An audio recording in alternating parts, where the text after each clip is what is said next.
Being a founder is very courageous. I'm not talking about waking up one day, calling yourself a founder, putting CEO in your LinkedIn and calling it good. I'm talking about every single day waking up, spending 12 hours working on something that no one thinks you have any business working on, going to bed the next day, waking up, and doing that for years on end. But at some point, if things work out, you start to push the boulder over the mountain and things start to work out, and then all of a sudden things start to get not easier, but people start to believe in you more. People start to help you. They think you can do it. This is what they maybe call product market fit. Well, Forward Thinking Founders is a podcast that highlights everything that happens before then. We interview founders before they've figured things out, when they're still pushing that boulder up the mountain, not even sure if they're able to get up to the other side. I'm your host, Matt Sherman, and let's get into the next episode.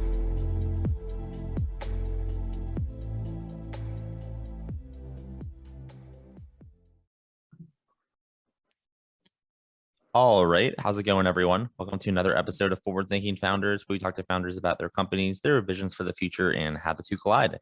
Today, I'm very excited to be talking to Joshua Salins, who's a co-founder of the Hobby Tribe. Welcome to the show. How's it going? It's going amazing, man. I mean, today was a really good day for me, so it was good. That is great to hear. What I do are you open to sharing what has been so good about today? Like, what has been one or two things that has made it an amazing day? Right. So we're a hobby tech company, and part of being a hobby tech company is knowing that people are buying what you're selling, right? I mean, you could build a really scalable product, but if no one's buying it, there's no use for it.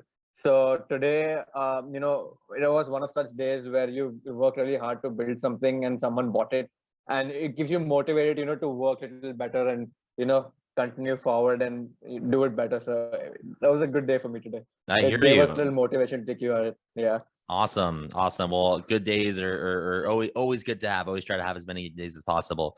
Well, That's right. speaking of kind of your company, the Hobby Tribe, so let's kind of do an overview for those who haven't heard of it before. What are you working on? What is the Hobby Tribe?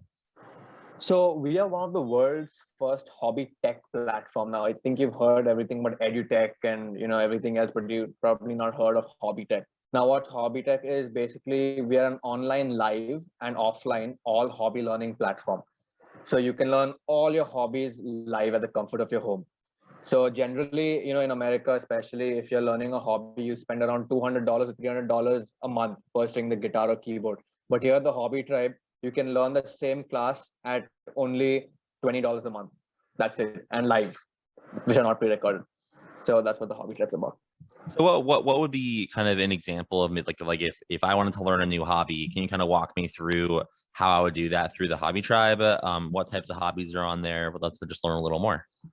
Right. So we like to call ourselves the Amazon.com of the hobby world, simply because you can pursue any hobby you want, like guitar, singing, drums, taekwondo, cooking, whatever, anything that comes to your mind. We have all of those hobbies, on our platform.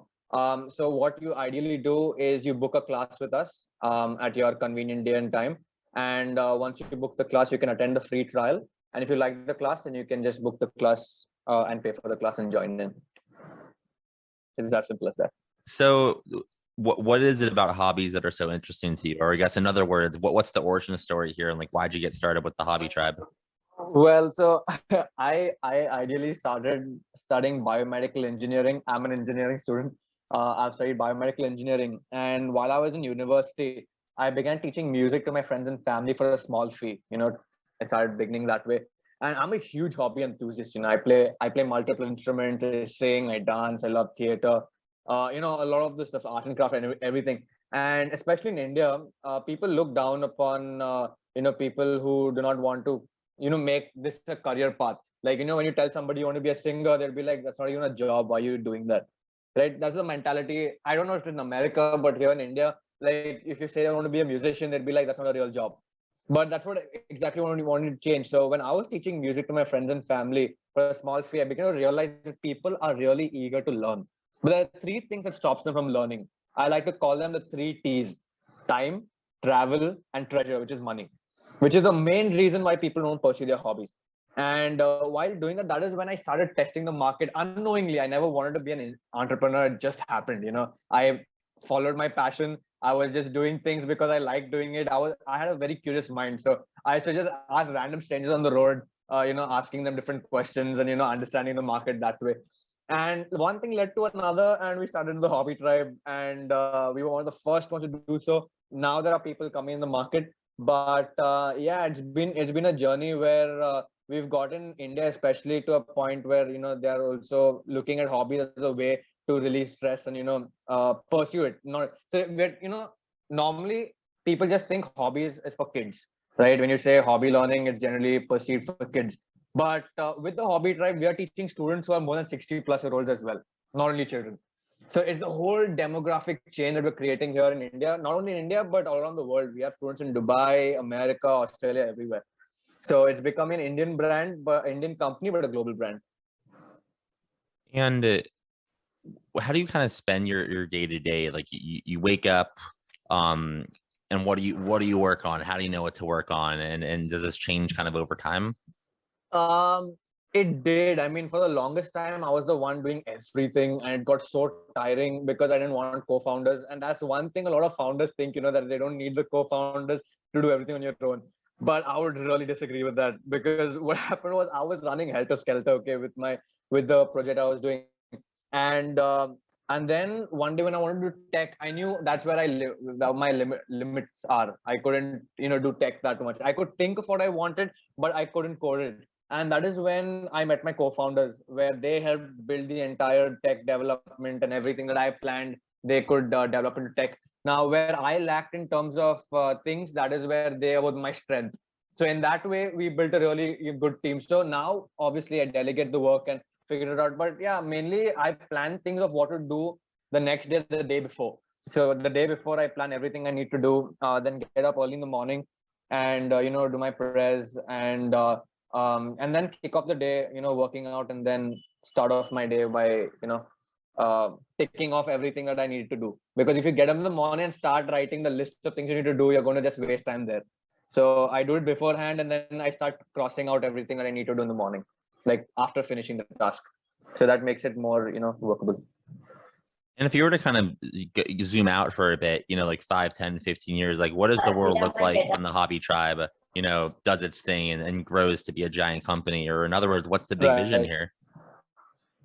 That's amazing. So our whole goal is to create a career path for hobby enthusiasts who want to create a career doing what they love. Now, what I mean by that is, and especially in India, if you want to be a musician, you can now be a part of the Hobby Tribe and have a successful career being a musician, a guitarist, a singer, a dancer, an actor. Like how every IT engineer wants to get into Google, we want to be that for hobby enthusiasts. Like everyone who's a musician, an actor, a dancer, they could now think of a career path in the Hobby Tribe. They can tell their parents, hey, I want to be a singer. And if the parents go like, who's going to employ you? What kind of work are you going to do? Oh, hey, there's a company called the Hobby Tribe that's doing that. And we're proud to say we're already helping a lot of people. We have 60+ teachers on our platform now. And we're helping them a lot in terms of, helping them create a career path in doing what they love. I think that's the big goal. And in order to do that and doing that at scale, you're going to need some help, right? I mean, it takes a village to make a startup work and grow. So my question for you is, how can the forward-thinking founders community help? Are you hiring? Are you raising money? Looking for help? How can we assist? Well, one thing, definitely raising money is always like, it's like blood for any startup, you need capital. But at the same time, I feel the most important thing would be, having meetings with other founders across the globe, wherein, sometimes, like everybody says, being a founder is a lonely journey. You can't share the things with other people because they don't understand what you're going through. Sometimes it does feel, it's called the imposter syndrome. You feel you're doing everything really well, but then you see your competitors raising more funds, or they're doing more things, and you're like stuck there thinking, I'm not doing a lot of things, even though you are doing a lot of things. In this kind of times, you can be vulnerable with the other founders in the community, and speak to them, and they would also relate with you and understand, hey, yeah, that's something when I felt. And then talking to them about how we can go through it, I think more than anything, that would be something that really helps. Meetups and all that stuff. So yeah, I feel that is something that could really help with the founders community. And then if someone wanted to learn more about what you're doing or get involved, sign up, how can they do that? Do you have a Right. website, social media presence, or an email address? How can someone learn more online? So all you have to do is just go to thehobbytribe.com, www.thehobbytribe.com. And once you're there, you can just check any class that you want from the website, book your trial, and attend the class and enjoy. All right. Well, thank you so much for coming on to the podcast. I really appreciate it. Thank you so much, Matt, for having me. It was an amazing time here.